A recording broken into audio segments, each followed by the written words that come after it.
Hey everyone, and welcome to This Explainer. Today, we are unpacking a really fascinating academic analysis of modern urban development. Have you ever wondered how ancient legal philosophies could actually shape the futuristic skylines we see today?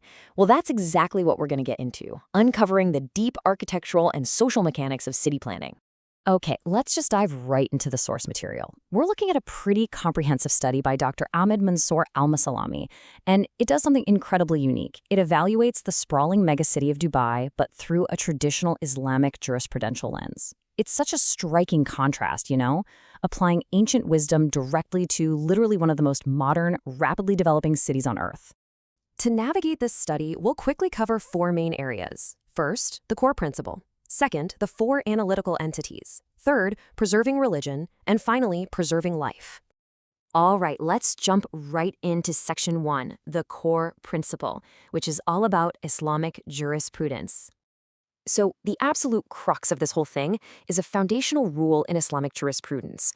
Warding off harm takes precedence over bringing benefit.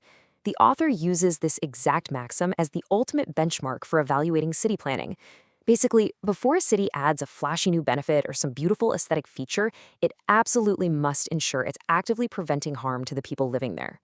Keep this golden rule front and center in your mind as we go through this. Moving right along to section 2, the four analytical entities used for evaluating the city. Now, you might be wondering, how on earth do you actually apply an ancient legal maxim to a sprawling modern metropolis? Well, the text systematically breaks the city down into four distinct buckets: the urban, social, economic, and environmental entities. This framework allows the author to rigorously test whether that core principle, warding off harm, is actually happening on the ground across every single facet of civic life. That brings us to section 3, preserving religion, specifically looking at the environmental entity. Zooming in here, the author highlights a really fascinating gap. Right now, government bodies are doing the heavy lifting. They manage developmental projects, supervise cleanliness, enforce the rules, the whole shebang. But the text points out the direct community participation from regular citizens and residents in keeping their local neighborhoods clean, that's currently lacking. And this is a big deal, because under these traditional principles, environmental upkeep is supposed to be a shared communal responsibility, not just a job for the state. That being said, the government is absolutely nailing the core principle in other vital ways. Take public path encroachments, for example.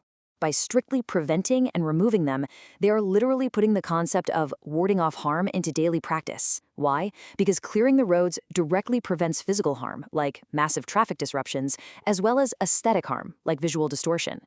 It's a very literal application of the rule. Let's pivot to our fourth and final section: preserving life, which focuses heavily on mitigating climate.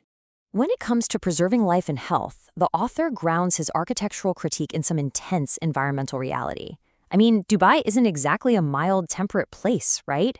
Its climate reality involves extreme hot temperatures and really high surface winds. Any urban design absolutely has to acknowledge these environmental threats if it's going to effectively preserve the life and health of the population.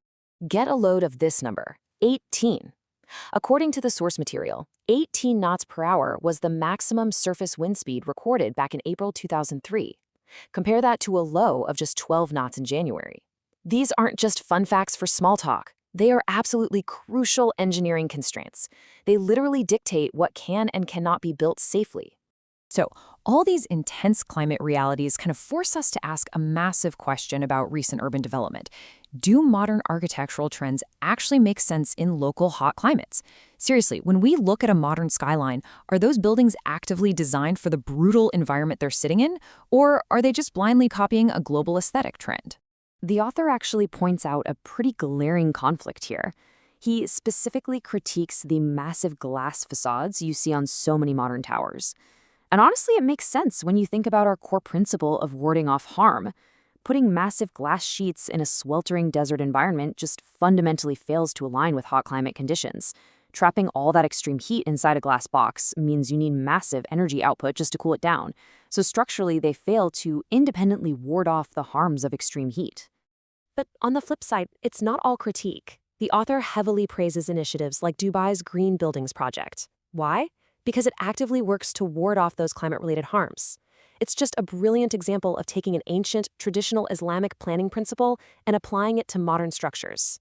It proves that adapting to the environment isn't just some new eco-trend. It's actually deeply rooted in a historical legal requirement to protect people. And the text gets super practical here, highlighting some really clever engineering solutions they're using to pull this off.